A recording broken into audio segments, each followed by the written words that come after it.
Hello guys, welcome back. അങ്ങനെ കഴിഞ്ഞ video കണ്ടതുപോലെ പൊതുപ്പണിയെല്ലാം കഴിഞ്ഞ് എല്ലാവരുടെ ആഗ്രഹപ്രകാരം നേരെ പുള്ളിക്കാനത്തേക്ക് വിട്ടു. എല്ലാവരും പണിയെടുത്ത് മടുത്തിട്ടുണ്ടെങ്കിലും പുള്ളിക്കാനത്തേക്ക് ആയതുകൊണ്ട് വീണ്ടും എല്ലാവരും ചാർജായി. അതല്ലേലും അങ്ങനെയാണല്ലോ. 4 വണ്ടിയിലായി ഞങ്ങൾ 8 പേരാണ് പുള്ളിക്കാനത്തേക്ക് പോയത്. പോകുന്ന വഴി മുഴുവൻ അടിപൊളി വ്യൂ ആയിരുന്നു. അല്ലെങ്കിൽ മൂലവറ്റം പുള്ളിക്കാരൻ റൂട്ട് അടിപൊളിയാണ് കേട്ടോ. വാഗോണ്ട് പോകുന്നവർ ഒരിക്കലെങ്കിലും എക്സ്പീരിയൻസ് ചെയ്യേണ്ട റൂട്ടാണിത്. പുള്ളിക്കാനം എത്തിയ പിന്നെ ഈ തേയിലത്തോട്ടങ്ങളുടെ കാഴ്ച അടിപൊളിയാണ്. ഞങ്ങൾക്കാണെങ്കിൽ പിന്നെ പുള്ളിക്കാനം എത്തിയ ഒരു ട്രക്കിങ് മസ്റ്റുമാണ്. പിന്നെ പുള്ളിക്കാനത്ത് നിന്ന് 2 കിലോമീറ്ററോളം മാറി കാഞ്ഞാർ റോഡിൽ ഒരു അടിപൊളി വ്യൂ പോയിന്റ് ഉണ്ട്. ഞങ്ങൾ നേരെ അങ്ങോട്ട് വിട്ടു. റോഡ് സൈഡിൽ വണ്ടിയും വെച്ച് എല്ലാവരും മലയിലോട്ട് ഓട്ടത്തോടോട്ടം. നല്ല അടിപൊളി കാലാവസ്ഥയായിരുന്നു കേട്ടോ.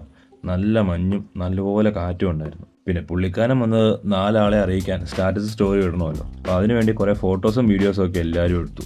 എല്ലാവരും എപ്പോഴും ചോദിക്കും എന്തിനാ ഇടയ്ക്കിടയ്ക്ക് പുള്ളിക്കാനത്തേക്ക് പോകുന്നത്, അവിടെ ഇതിന് മാത്രം എന്നാ ഉള്ളതെന്ന്. പ്രത്യേകിച്ചൊന്നും ഉണ്ടായിട്ടില്ല.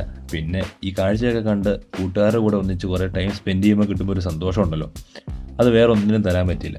അങ്ങനെ കുറേ നേരം അവിടെ ഓളമൊക്കെ വെച്ച് ചില്ലടിച്ചിരുന്നപ്പോൾ അതാ വരുന്നു മഴ. പിന്നെ ഒന്നും നോക്കിയില്ല, പുള്ളിക്കാനത്തോട് ബൈ പറഞ്ഞ് തിരിച്ചിറങ്ങി. അപ്പോൾ എല്ലാവർക്കും ബൈ, ശുഭദിനം.